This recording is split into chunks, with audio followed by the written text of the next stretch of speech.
Bismillahirrahmanirrahim. Assalamualaikum warahmatullahi wabarakatuh. Kita berjumpa lagi untuk belajar bersama dengan Ibu Eni. Mudah-mudahan apa yang kita lakukan ini dicatat sebagai amal ibadah kita yang diterima. Amin, amin, amin ya robbal alamin. Baiklah, kita mulai belajarnya. Pada pertemuan kali ini kita akan belajar tentang peluang suatu kejadian. Sebelum kita membahas tentang peluang suatu kejadian, sebelumnya kita harus paham dulu apa namanya percobaan, kemudian ruang sampel, kemudian titik sampel atau kejadian. Apa itu percobaan? Percobaan adalah suatu tindakan atau kegiatan untuk memperoleh hasil tertentu. Sedangkan ruang sampel itu adalah himpunan dari semua hasil yang mungkin pada suatu percobaan ini tadi. Nanti ruang sampel itu diberi notasi dengan huruf S besar. Itu merupakan notasi dari ruang sampel. Kemudian titik sampel itu merupakan himpunan bagian dari ruang sampel di sini tadi. Nah, titik sampel nanti diberi notasi dengan huruf kapital A, B, C, kecuali S. S-nya sudah miliknya ruang sampel ini tadi. Nah, untuk lebih jelasnya kita lihat saja contoh berikut.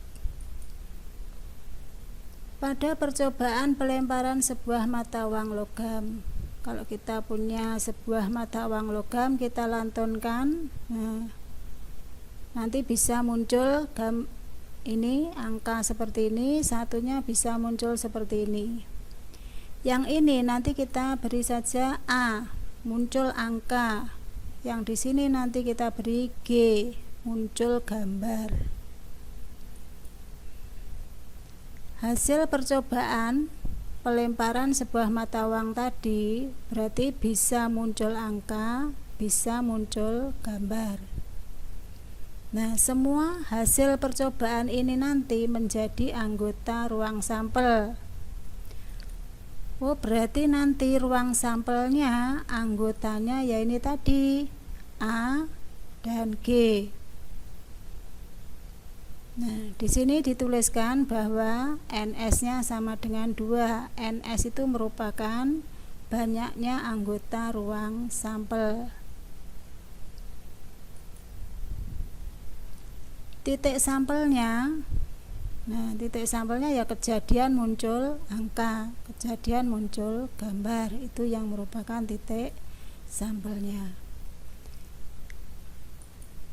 Contoh yang kedua, percobaan pelemparan 2 buah mata uang logam. Nah, sekarang kalau yang dilempar itu 2 buah uang logam bagaimana? Nah, nanti kita pakai saja misalkan uang yang pertama. Nah, kalau kita lempar bisa muncul angka, bisa muncul gambar.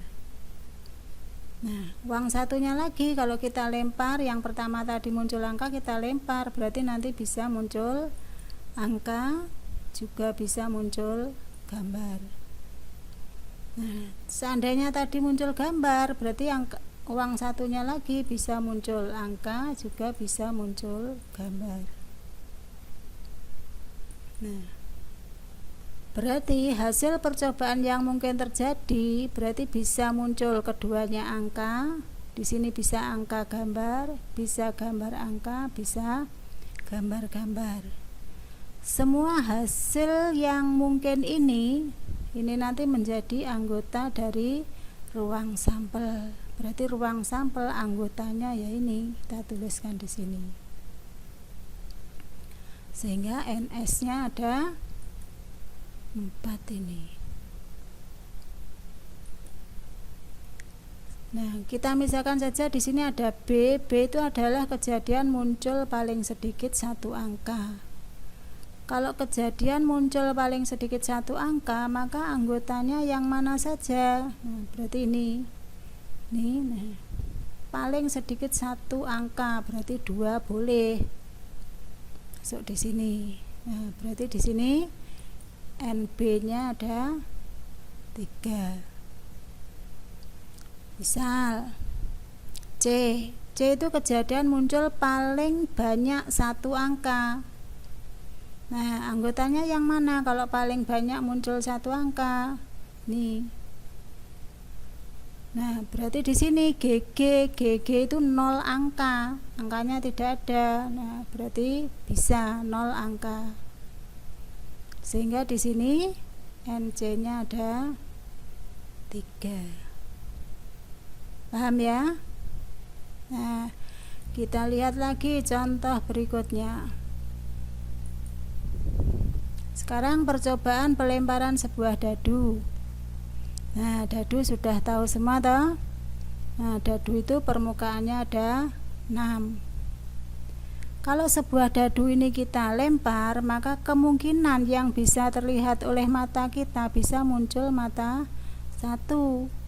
Nah, ini kita beri saja namanya mata 1. Bisa muncul mata 2. Bisa muncul mata 3. Bisa muncul mata 4.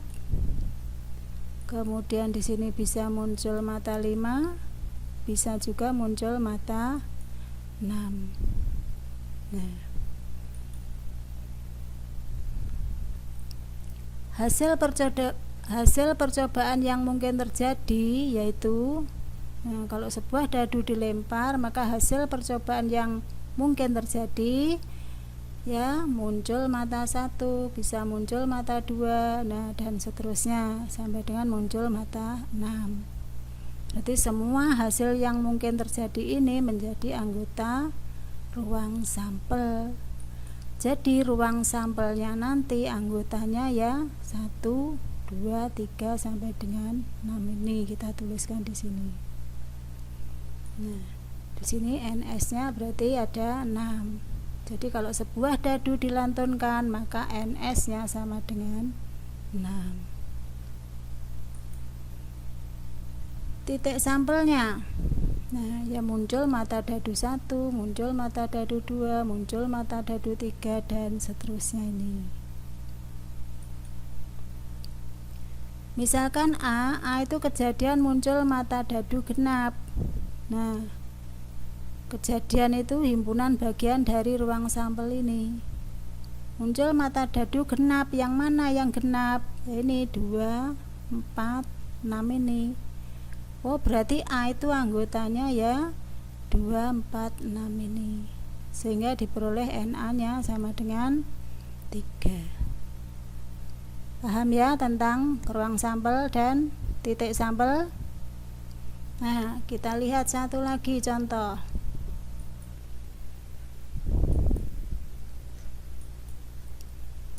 Nah, sekarang yang dilempar adalah 2 buah dadu. Satu warnanya merah, satu warnanya kuning. Bagaimana ruang sampelnya? Nah, yang dadu merah kita lihat, kita tabelkan di sini. Nah, ini misalkan dadu merah berarti mata 1, mata 2, mata 3, mata 4, mata 5, mata 6. Yang dadu kuning, nah ini. Nah, berarti nanti kalau 2 buah dadu ini dilempar, berarti nanti bisa muncul yang merah muncul mata 1, yang kuning muncul mata 1, merah mata 1, kuning mata 2. Berarti di sini nanti, nah, itu adalah semua kemungkinan yang bisa terjadi kalau kita tuliskan seperti ini. Nah, berarti ini semua nanti menjadi anggota ruang sampel. Nah, jadi ruang sampelnya nanti anggotanya ya ini semua. Ada berapa itu? Ada 36. Nah, di sini Bani hanya tuliskan ini titik-titik. 1, 1, 1, 2 dan seterusnya sampai dengan yang terakhir 6, 6. Nah, keseluruhannya ini ada 36. Jadi Kalau 2 buah dadu dilantunkan, 2 buah dadu dilempar, maka NS-nya sama dengan 36. Yang 36 ini harus tahu betul adalah yang ini. Paham ya? Itu ruang sampelnya. Misalkan di sini ada A itu kejadian muncul jumlah mata dadu 8. Nah, jumlah mata dadu 8 itu kita lihat di ruang sampel ini. Nah, dari sini yang jumlah mata dadunya 8 yang mana? Nah, yang baris pertama tidak ada, baris kedua ini. Nih, kemudian 35, 44, 53, 62. Sehingga kita tuliskan di sini kejadian muncul jumlah mata dadu 8, anggotanya ini semua. Sehingga di sini NA-nya ada berapa ini? 5. Paham ya? Nah, berikutnya. Seandainya B itu kejadian muncul mata dadu yang hasil kalinya 6. Nah, hasil kalinya 6 ya ada di sini nanti yang hasil kalinya 6 yang mana kita lihat. Dari baris ke 1, 1 6. Baris kedua berarti 2 3. Baris ketiga 3 2. Masih ada lagi? Ya, yang ini 6 1. Kalau kita tuliskan di sini, nah anggotanya itu tadi. Sehingga di sini NB ada 4 ini. Paham ya? Itu tentang ruang sampel dan kejadian. Sekarang kita menuju ke peluang suatu kejadian. Nah, apa itu peluang suatu kejadian? Jika A adalah suatu kejadian dan S adalah ruang sampelnya, maka peluang kejadian A didefinisikan sebagai berikut. PA sama dengan NA per NS. PA ini adalah peluang kejadian A, NA ini adalah banyaknya anggota kejadian A, NS ini adalah banyaknya anggota ruang sampel. Makanya tadi kita harus paham dulu yang namanya ruang sampel dan kejadian tadi, baru bisa menentukan nilai peluangnya. Dan nanti kisaran nilai peluang itu adalah antara 0 sampai dengan 1. Peluang suatu kejadian itu bisa sama dengan 0. Apa artinya? Artinya kalau peluangnya sama dengan 0 berarti kejadiannya mustahil terjadi. Contohnya apa? Nah, misalkan sebuah dadu dilantunkan, berapa peluang muncul mata 7? Nah, peluangnya ya 0, mustahil terjadi. Kemudian kalau PA nya sama dengan 1, peluang suatu kejadian sama dengan 1, artinya apa? Artinya kejadian itu pasti terjadi. Nah, yang bagaimana contohnya? Nah, kita misalkan contoh sebuah dadu dilantunkan. Nah, berapa peluang muncul mata kurang dari 7? Nah, tentunya 1, pasti terjadi. Itu tentang peluang. Paham ya? Nah, sekarang kita ke contohnya. Contoh yang pertama. Sebuah mata uang logam dilantunkan, berapa peluang munculnya gambar? Nah, bagaimana menyelesaikannya? Nah, tadi kalau sebuah mata uang logam dilantunkan, maka S-nya, ruang sampelnya tadi kan angka, bisa muncul angka, bisa muncul gambar. Ya toh? Nah, sehingga NS-nya sama dengan 2. Nah, kejadiannya kita tulis saja B. B itu kejadian muncul gambar. Sesuai yang ditanyakan ini, kita beri saja namanya B. Berarti anggotanya ya hanya G ini, muncul gambar. Sehingga NB nya sama dengan 1 ini. Nah,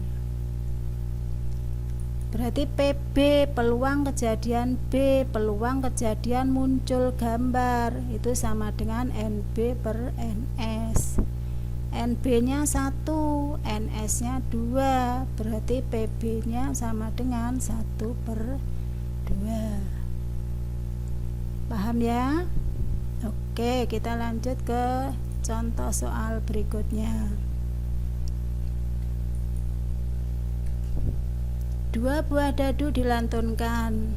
Berapa peluang muncul mata dadu yang hasil kalinya 8? Nah, bagaimana menyelesaikannya? Tadi kalau 2 buah dadu dilantunkan, maka S-nya anggotanya kan 1, 1, 1, 2 dan seterusnya sampai 16, 21, 22 sampai 26 dan seterusnya sampai yang terakhir 6, 6. Ada berapa tadi anggota ruang sampelnya? Ada 36. Jadi kalau 2 buah dadu dilantunkan, NS-nya 36. Kemudian di sini kejadiannya kita beri saja namanya B. B itu kejadian muncul mata dadu yang hasil kalinya 8. Nah, hasil kalinya 8 yang ada di sini, yang hasil kalinya 8. Berapa saja? 24 dan 42 saja. Sehingga NB-nya ada 2. Nah, baru PB-nya. PB tadi sama dengan NB per NS. NB-nya 2, NS-nya 36. Oh, berarti PB-nya ya 2 per 36. Kita sederhanakan menjadi 1 per 18. Paham ya? Oke, ke contoh soal berikutnya. Di dalam sebuah kotak terdapat 5 bola merah dan 6 bola hijau. Jika diambil 2 bola sekaligus secara acak, berapa peluang yang terambil keduanya bola merah? Bagaimana penjelasannya kalau soalnya seperti ini? Nah, kita selesaikan. Kita buat kotaknya. Di dalam kotak ada 5 bola merah, 1, 2, 3, 4, 5. Kemudian 6 bola hijau, 1, 2, 3, 4, 5, 6. Kemudian dari dalam kotak ini diambil, ya toh? Diambil 2 bola sekaligus secara acak. Nah, pengambilan bola. Nah, urutannya kan tidak dipentingkan di sini. Kalau urutan tidak dipentingkan berarti termasuk kombinasi. Ya, betul, kombinasi. Kombinasi berapa? Nah, ya kombinasi kalau NS-nya dari keseluruhan berarti kombinasi 2 dari keseluruhan ini. Nah, ini tadi berapa peluang keduanya muncul merah? Nah, keduanya merah. Nah, kita cari tahu dulu NS-nya. Nah, NS-nya bagaimana? Nah, NS-nya tadi ya kombinasi 2 dari keseluruhan. Keseluruhannya ada 11. Kombinasi 2 dari 11 itu NS-nya. Kita hitung dulu. Rumusnya harus tahu 11 faktorial 9 ini 11 dikurangi 2 kali 2 faktorial ini. Nah, sama dengan ini kita bagi ini dibagi ini tinggal 5 kali 11 55. Itu NS nya. Kemudian A itu adalah kejadian terambil keduanya bola merah. Nah, NA-nya bagaimana? Nah, ya dari merah yang ada ini berarti kombinasi 2 dari merah yang ada dari 5. Nah, berarti NA-nya kombinasi 2 dari 5. Paham ya?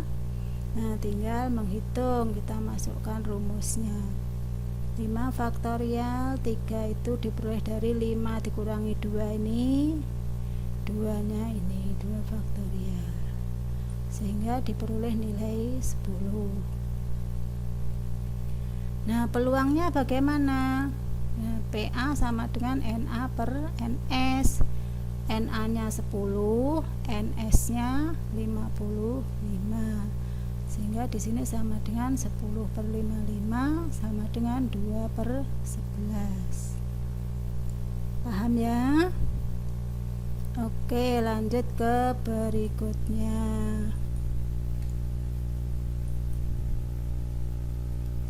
Dari seperangkat kartu BRID diambil 2 buah kartu sekaligus secara acak. Berapa peluang terambilnya kedua kartu as? Nah, kartu BRID sudah tahu semua tahu kartu BRID itu. Nah, kartu remi sama saja. Nah, seperti ini. Nah, ini namanya kartu BRID. Nah, seperangkat kartu BRID. Nah, seperangkat kartu BRID ini isinya berapa? Nah, ini tanpa joker ya. Joker tidak dimasukkan ke sini. Kalau kita hitung semuanya, nah di sini ada 52 kartu. Jadi kalau seperangkat kartu BRID isinya 52. Nih, jenisnya gambar ini. Nah, angkanya ini bisa dilihat itu. Dari seperangkat kartu BRID ini tadi diambil 2. Nah, diambil 2. Berapa peluang yang terambil keduanya as? Diambil 2 kartu. Berarti nanti NS nya bagaimana? Nah, sekarang kita selesaikan pengambilan kartu. Pengambilan kartu itu berarti termasuk kombinasi, tidak dipentingkan urutannya. NS berarti mengambil 2 dari keseluruhan, berarti dari 52. Berarti NS nya ya kombinasi 2 dari 52. Tinggal dimasukkan ke rumusnya. 52 faktorial dibagi 50 faktorial kali 2 faktorial. Nah, ini sama, ini kita bagi 26 kali 51 sama dengan 1326. Nah, di sini A, misalkan tuh kejadian terambil keduanya kartu as. Jadi A itu kejadiannya terambil kedua kartu as. Nah, NA nya bagaimana? Nah, NA ya kombinasi keduanya as, berarti kombinasi 2 dari as yang ada. As yang ada 4. Ya, berarti NA nya ya kombinasi 2 dari 4. Nah, tinggal kita hitung saja, sama dengan 6. Nah, berarti PA nya ya NA per NS sama dengan NA nya 6, NS nya ini tadi, sehingga sama dengan 1/221. Paham? Iya, paham sekali. Alhamdulillah. Selesai belajar kita kali ini. Terima kasih. Mohon maaf atas semua kesalahan. Wassalamualaikum warahmatullahi wabarakatuh.